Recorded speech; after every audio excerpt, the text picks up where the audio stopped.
on in your mind, in your house, in your living room, in your kitchens, and all of that. Find out what's happening in your life. Many folks have been laid off in our area. We're talking police, we're talking fire, we're talking teachers. In Fall River, New Bedford, we've lost close to 50 firefighters and close to 50 policemen in each community. We've lost 100 teachers in the city of Fall River. City of Fall River has closed its business department at Durfee High School. The area is a mess. We have almost daily announcements of people. Anybody think it's trivial? No! Right.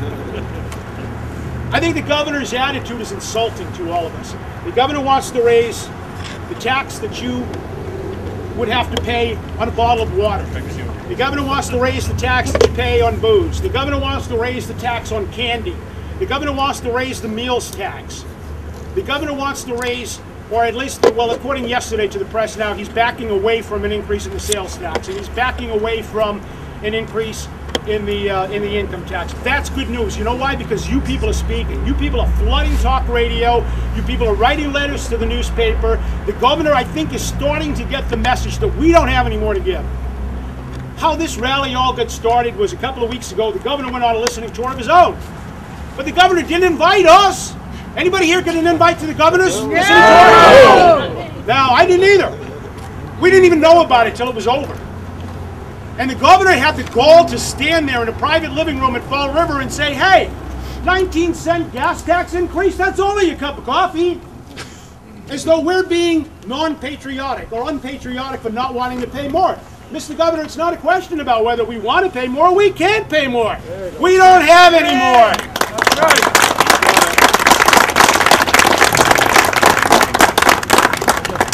And you look around, you turn on the news in Washington, and this president has been in office for 2 months and has already spent $1 trillion? Can anybody here got $1 trillion? Anybody get any of that money? I didn't. Everybody's getting a bailout. I'm not getting a bailout. Are you? No. And now we find out this morning that the AIG mess that we thought was $165 million in bonuses is actually $218 million in bonuses. And they're killing each other over who knew what when. This is worse than Watergate. Who knew about the raises? Well, gee, I didn't know. I learned last week. No, I learned. And then Christopher Dodd, oh, gee, they told me back in. Well, who's telling the truth? Either the president is lying to us, either Tim Geithner is lying to us, or either Chris Dodd is lying to us. We don't know. But I'll tell you what, I don't trust any of them. Do you? No, not at all. And now we hear of another $1 trillion bailout from Washington. Have you got more to give? Why are we supporting private businesses? If your business was in trouble, do you think the president would give you bailout money for it? No. And we hear from the left that we should raise taxes. It's patriotic to raise taxes. It's patriotic to pay more money. That's what Joe Biden says. I don't have any more to give. I know you don't either. Go ahead, pay it. We have to stop and we have to say, wait a minute. We have to reinvent the way that we do government, not only in this state, but in this country. We're not unpatriotic. We all pay our share of taxes. We all pay more taxes than what we should be paying. It's being spent wrong. It's the politicians that are spending your money wrong. We have the liberal Democrats that have been running our state house into the ground for decades. For decades. They don't care about your priorities. Hell, we can't even get money to fix the Somerset High School, and it's collapsing. They've got 2 sections of Somerset High School closed down. But you know what? If you're a good friend of the governor's, you'll get a $100,000 pay raise and a new job. Isn't that sweet? Yeah. Or if you happen to know the transportation secretary, your sister can get a job for $60,000, and the sweet part is you don't even have to show up to work. Yeah, that's my kind of job. Yes. It's unbelievable. Sign me up. If you're Lubovich and you're running the... Isn't it funny that all of these controversies are surrounding the transportation agency, which our governor says we need to pay more money to reform? Well, he's telling us outside of one part of his mouth that we need to pay more to reform these agencies. They're handing out more jobs. 2 new managers at the Turnpike Authority for $250,000, and we're laying off policemen and firefighters. They've exposed themselves. The mayors say to us, and their hands are tied too, but the mayors say to us, look, we need to all take a hit. We all need to sacrifice some. Well, how the hell am I going to sacrifice, or why should I sacrifice, if the governor's handing out jobs left and right? $250,000 here. And now he wants to give the sheriff of Nantucket County another $27,000. And the guy walks around with a bullet in his shirt pocket and he has no prisoners to take care of. But you know what? We're supposed to be patriotic and swallow it. We're supposed to surrender our houses. We're supposed to surrender our jobs. We're supposed to say to heck with higher education for our children. Let's give the money to Governor Patrick so he can make sure his friends are taken care of. Well, Senator Walsh might be a very nice senator. Is she worth the $100,000 pay raise while we're suffering? No! I didn't think so. I don't think so. You know what that's about. Take care of your pals now so they can get a nice pension to retire on later on. But it's coming out of your butt. It's coming out of your ability to be able to save for your future. More people, and I'm sure all of you, have been impacted by reductions in your 401ks. And you look with sticker shock at what's happened to you. And you're wondering, why is there money? Why is there money for Harry Reid, slippery, sneaky Harry Reid, to run a rail line from Disneyland to Las Vegas, but we have no money for firemen? Does that make sense to anybody? No. How about $160 million to study why pigs smell? We had that problem in Tiverton. There you go. Did it cost you $160 million to find out why? We used to hold our nose. Ladies and gentlemen, we're going to continue our rally. We have two very distinguished guests, so I want to call up here because they're anxious to get to work upstairs and hear what you guys have come to say. State Representative George Peterson Jr. over here. The House Minority Leader has come all the way here to listen to what you have to say. Representative Bradley Jones. We need help. Representative Neely, both of you gentlemen, we want to thank you for coming out. We want to get inside. We're anxious to listen to you. What's going to be unusual about today is usually politicians talk a lot. We want to listen a lot because we want to hear what's on your mind, what your concerns are about your family, your jobs, your community, your area of the state. So we're going to head upstairs. We're going to listen today. We feel the passion. We want to hear the passion. We want everybody to be obviously to be polite to one another. But it's really this is the fifth one of these we've had. We have 2 more scheduled. We've had hundreds of people come out and take time out of their schedules to come out and share their concerns about their job, their family, their future, and the future of their communities and the Commonwealth. George. Thank you, Representative Jones. Unlike Boston, we came to you. We want to come and hear your thoughts, your issues, your concerns. And if another legislator shows up, he gets in line like you do. Yeah. Not like in Boston where, oh, by the way, the legislators get taken out of turn. We want to hear from you. Any other legislator shows up today, they go on the end of the list and have to wait. Instead of in Boston, where they say, no, you can come in first. We want to hear your concerns today, your ideas on how we can straighten this government out. Thanks for being here. Very overdue. Gentlemen, before you go inside, the folks who are here today and about 200 other people have actually taken the shirts off their back because they have no more money to give to this governor to waste. And they've asked us to present these to you so that you can bring them back to the governor for us. This is a shirt from the Fall River Fire Department and a gentleman by the name of Lieutenant Brian Platt. We've lost almost 50 firefighters in Fall River alone. And this is the message that they would like you to bring back to the governor for them. We have almost 200 other shirts. Here's more, another one from a firefighter, several more actually from the Fall River Firefighters Union. And these folks are shell-shocked. There's more from police. There's tons of average citizens out here, and you'll carry their message back to Boston for us. We appreciate that very much. Thank you very much. Thank you very much.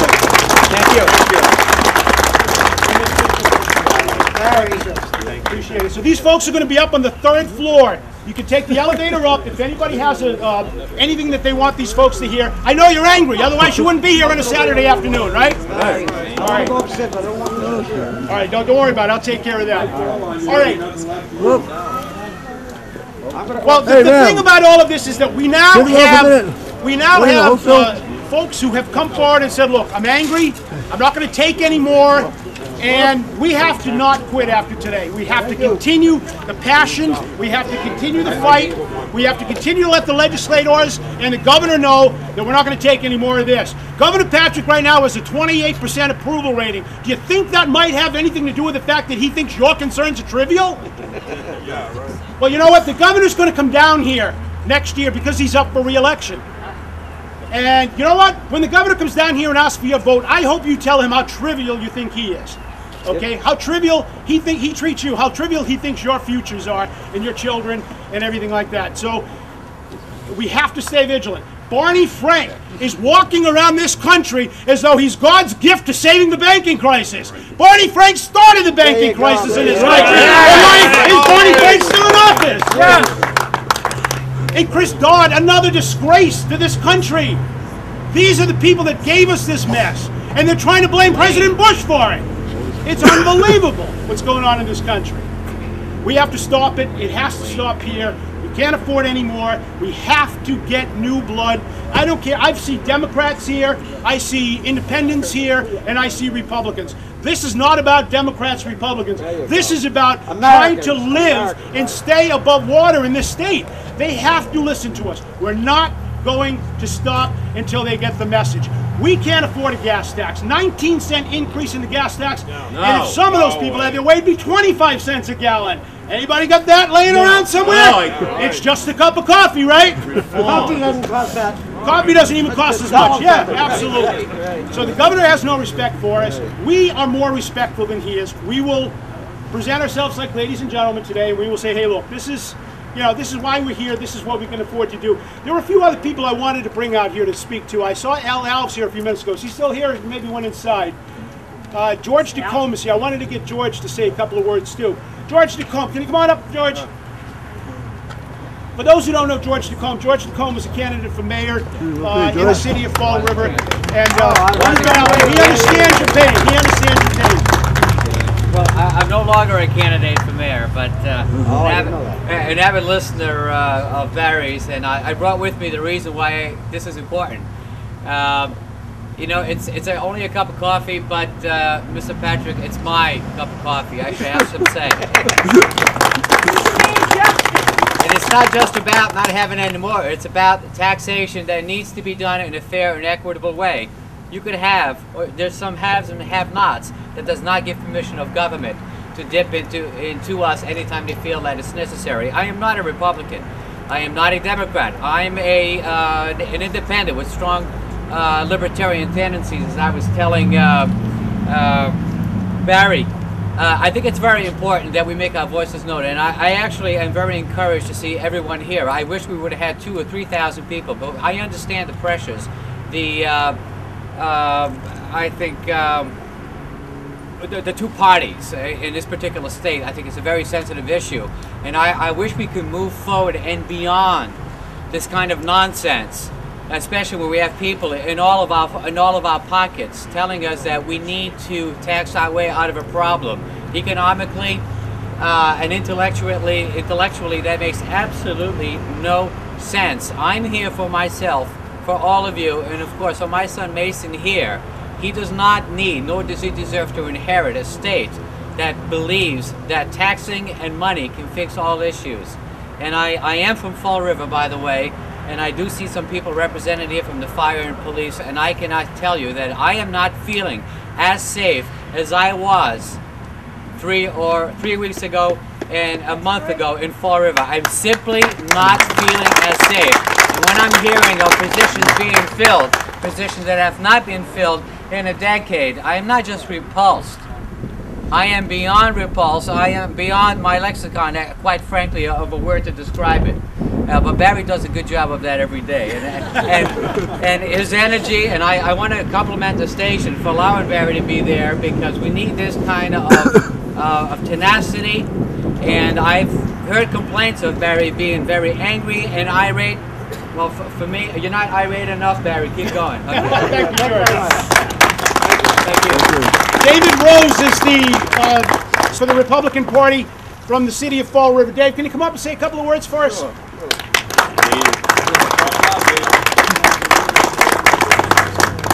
I'm very excited with seeing everyone here. I'm the Republican State Committee man, and which sometimes is a tough place to hold in Fall River. But I think what we need now is to have change. Change doesn't work with a one-party system. I mean, when you have all the same people doing the same thing, you're going to get the same result. And we need balance. And the only way we're going to get balance is by balancing out that legislation, by having two good parties offering solutions. It's going to help us, the citizen. I'm a young guy with a family. I live in Fall River. I bought a house a couple of years ago. I have 3 children. And it's not easy, and that's why I got involved. It all starts by getting involved. We're not going to make change by just complaining in the dining room. We're going to make change by getting involved in our political system, both Democrat and Republican. Both parties need change. I will not sit here and say that the Republican Party is perfect, because it isn't. But we're also going to say the Democratic Party is also not so perfect. That party has changed so far to a different direction that it's not the same party that I think most of you are used to when you were young. So what we need to do now is to go back to our legislators, go back to our state committee people, go back to our parties, and make a difference, and tell them that I'm not happy. I'm not saying you all need to become Republicans. I think you all need to change where we stand. We all have our values, our system. And what we also need to do is once we do create balance, find out, debate the issues, come up with some good policies, and then in the end, have a cup of coffee, because the hatred has to go away. I'm so tired of not being able to go up to a Democrat and the first thing they want to do is fight. I'm not looking to fight. I'm just looking to come up with some good solutions that's going to help us as people, as citizens, because that's what we are. We're not here for a very long time, and I think I like to live my life having a pleasant time, and it's not going to happen until we make change. So I'm excited to see everyone here, because this is the beginning. It starts out with organizations like this, with us grouping together and saying that we're not happy. But when you leave here today, it cannot stop after today. What you have to do is you got to find out who your state committee person is, find out who in both the state committee people, Democratic Party and Republican Party, and say, I want to make a difference, how do I get involved? If it's a candidate that you want to support and get involved in his campaign, if it's just a local committee, or if it's just calling the radio station. But most importantly, going out and vote. That's the basis thing. So thank you very, very, very much for coming here. I'm excited. And if anyone has any questions about anything to do with politics or the Republican Party and what we can do to help, just feel free to come get me. Okay, thank you. Brocadero, you want to say a word or two? Brocadero is also a state committeeman from New Bedford or Dartmouth. Thank you all for coming. It's great to see everyone here. It's great to see everyone fired up and enthused about what's going on here at the local and state level. We often focus on, if we focus on Boston, I think that's very rare. We tend to focus on Washington, and the decisions are made on Beacon Hill and here in your own local cities and towns. Here, for me, I'm a Dartmouth resident. This is my town. This is where the decisions are made. So it's great that we're using this venue to get together to express the hardships. I mean, it's not getting, preaching to the choir, it's not getting any easier nowadays. But what's most important, I think, here is we have a couple of legislators, our House Minority Leader, and elected officials who have come down to hear you. You didn't have to go to Beacon Hill and wait in line and knock on their doors and hope they'd be there. You didn't have to ask permission to speak with them and get on their schedule. They came down here. And I think that's a difference between an imperial mindset amongst some up on Beacon Hill and the grassroots mindset that we have. And the most important thing you can do, go upstairs, tell Brad, tell George what's on your mind. What do you think that the Republican Party's doing well? What can we do better? But more importantly, what they can do as a body up in the state legislature to make things better for us. They work for us. And we need to make sure that they're hearing our concerns. I'm thrilled to see everyone here today. I won't take too much time. I want you to go upstairs. If you're angry, let them know. Let them know why and how you think they can do a better job as a unit. I think those are two of the hardest working representatives we have, not just in the Republican Party, but in the state legislature. But, I mean, it's wonderful to be that you're all here, and I'm going to bet you, I'm a Republican state committee man. This is my district, Dartmouth, New Bedford, Fairhaven, Acushnet, Mattapoisett. But most of you are probably not even Republicans. You're probably either Democrats or enrolled. How many Republicans? Okay, how many Democrats? How many independents are unenrolled? See, we got a great mix. This isn't just a matter of preaching and promoting the Republican Party. I do that every other day of the week. Today is a day for everyone, Republican, Democrat, unenrolled, to be heard. And you're being heard by the Republican Party. They came down here to listen to you. Again, you didn't have to go pounding their doors on Beacon Hill, ask for an appointment. Take the opportunity. They're here till 4 o'clock. The day's young. It's great to see everyone here and interested. If you do want to get involved on a partisan level in the Republican Party, again, you can approach David, you can approach myself, but that's not, but more importantly, today's the day to approach the gentleman upstairs. Whoever thought that Republicans could come into Dartmouth and bring out this many people? This shows the level of your anger and your frustration at all of this. And you know, I want to pick up on something that Brock just said because it's very important. We have the Democrats controlling the state legislature since I was a kid or beyond that. And I'm in my 50s, I'm getting old now. When was the last time that you ever saw the Democratic leader of the legislature come here and ask you to speak? Never. Never. They've never asked you. Never. Never. The last time we had a member of the Democratic legislative leadership come to the area was when the former Senate President Travellini was out in White's, and when we asked him, "Where's our train?" he said to us, "Good waiters get good tips." Well, you know what? He's gone. We still don't have a train, and we're still waiting. So the priorities of this administration have been pretty much to cut out southeastern Massachusetts. We're not recognized in Boston. We're seen as that place way down there. How many of you are old enough to remember when they wanted to cite a high technology center in Massachusetts, and we said, hey, put it right here in southeastern Mass. We got a beautiful school out at UMass, and the Speaker of the House, a Democrat, George Kavarian, who was just buried 2 weeks ago, said, that's the end of the universe. We don't want to put things there. Well, guess what, folks? The end of the universe is now moving to the head of the universe because we're not going to be ignored anymore. This is too important to all of us. You're losing your houses, you're losing your police, you're losing your fires and your firefighters, and you're being told, you're trivial. It's all, you know, don't even worry about it. Well, we are worried about it, and it's time to make some changes. Again, like everybody else, I appreciate you coming out today. I know it's a sacrifice to come out on a Saturday. Everybody's got things to do in their lives. One other point that I want to make. The New Bedford Standard Times and the Fall River Herald were both notified that this rally was happening today. See any press coverage? No. Channel 4, Standard Times? All right, Standard Times is here. Channel 4, Channel 5, Channel 6, Channel 7, Channel 8, Channel 10, Channel 12. We're all invited. See them? No. This is how important they think we are down here. This has got to stop. And I'll tell you what, if they don't want to come here, we're going there. We did it before. We took the LNG fight to the State House, and the Speaker of the House slammed the door in our face. Remember that? Yes. We'll go back again, and we'll go back again. 2 weeks ago, 100 little old ladies in their 80s marched on the State House saying, you're not going to screw with my medical benefits. They paid attention. So they'll pay attention to us too. This is your future. I see young men and young ladies around this place here. This is their future. We are more, whether it be on the federal level, spending trillions of dollars that we don't even have. They're borrowing it. If you ran your budget the way the federal government is running our budget, within 2 months of being in office, you'd be broke. You wouldn't have any more. You're broke anyway because of the way they're doing it. And then the governor. I mean, what do you say when he says your concerns are trivial? I don't think it's trivial. When they're spending your money and they're telling you you can do with fewer firefighters, you can do with fewer policemen, you'll get by.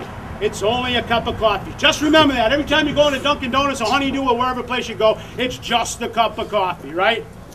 Yep. Thank you all for coming. Okay, Barry. If you guys want to stick around for a little while, there's some more people upstairs that are giving testimony right now that I'd like to listen to.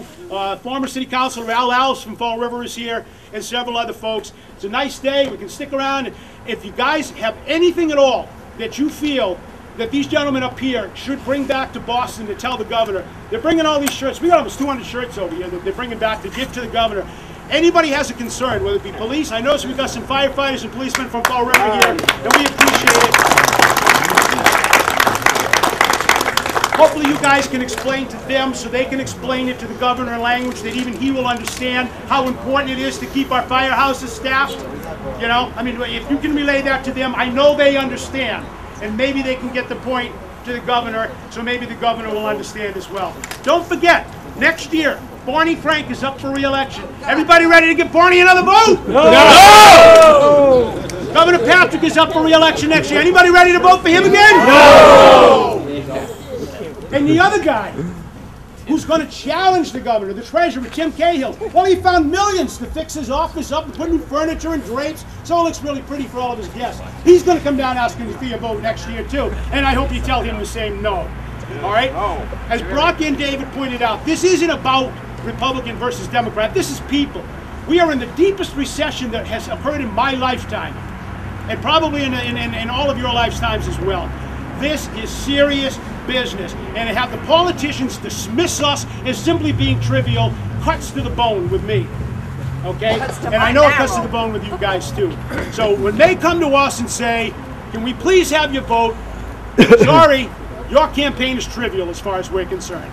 So thank you all very much. Appreciate it. Thank you. The people that showed up here today far exceeded anybody's expectations.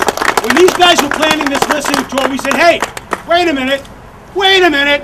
Where's Fall River and New Bedford on this list? And they said, well, you know, that's Democratic territory, right? Yeah. And you know what we said?